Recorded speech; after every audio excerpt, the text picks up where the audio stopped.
This policeman came up, pulled out his gun and said, "Put your hands up." I went to this church that I just really loved. Sunday school, I was there. Worship service, I was there. Great preacher. But officially, I had never been baptized. And under the preaching of the pastor, I got convicted. I needed to be baptized. So I went to him, and he says, "That's good. Why don't you come back next week and we can talk more about it?" Next week. Why don't you come back next week and we can talk more about it? I'm not sure we're ready right now. And the guy who was discipling me said, "Something's wrong here."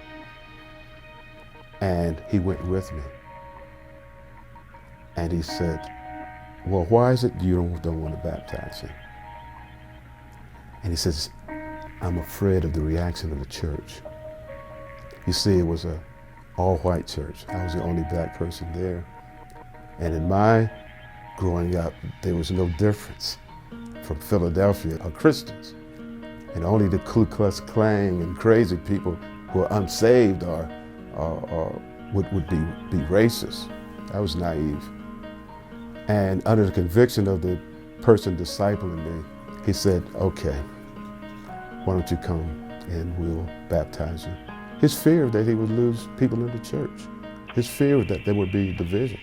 I mean, this is a great Bible-believing, teaching, witnessing, sending missionary, straight down the line church. But yet, they did not want to baptize me because I was black. My only response when he said no was to cry. I could not believe it. That I had nothing to say. So he did baptize me. But God gave me wisdom. He gave me wisdom because I decided to practice holding my breath like that for a while, just in case when he baptizes me, he might says, "In the name of the Father," and I'd be under there a little bit too long. The Son, So if I'm down there too long, I thought I'd be prepared for that. But I believe God was preparing me for the whole world. And to think through, hey, we have some differences here. How can we work out these differences together? We are here. Our forefathers suffered. We were sold into slavery. We were beaten on the boats to get here, mistreated. Our families were broken up when they were sold.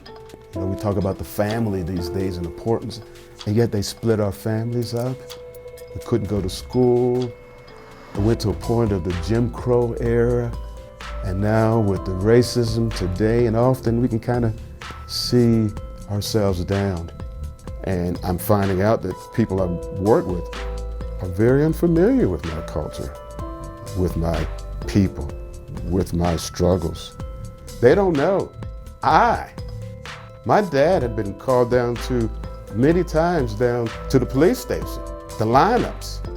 Identify this guy. He'd come from work second shift just because he was black. He fit the profile, coming home from work. One time I was on Morton Street. Guys were playing basketball. This policeman came up, pulled out his gun and said, "Put your hands up." Now my first tendency is want to go to my pocket and get my license. I'm glad I didn't. I would have been gone. And he's ready, just treated me badly. And then he just, on the radio, he heard they found the person. Another time on Broad Street with two pastors missionary me.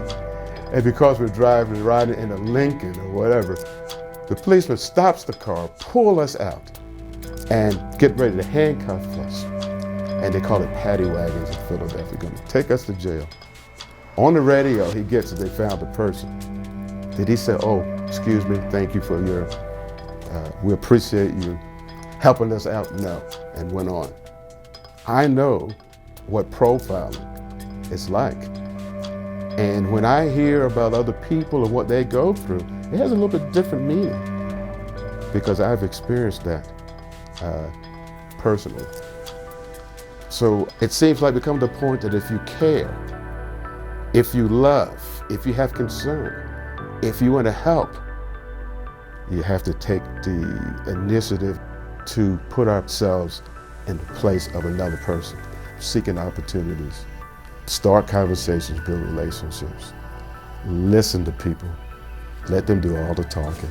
And let me tell you, once they got to know somebody that was different, develop a relationship, and to know that they're the same, that wall broke down totally. Demonstrating what it could look like if we all got together. So how can we build this kind of relationship, not just to be together for being together's sake, but to pray together, to trust God together, and to say we have a lost world, we need all the prayer, all the labors, all we can get, and let's come together for the cause of Jesus Christ so that we can have an impact on the world.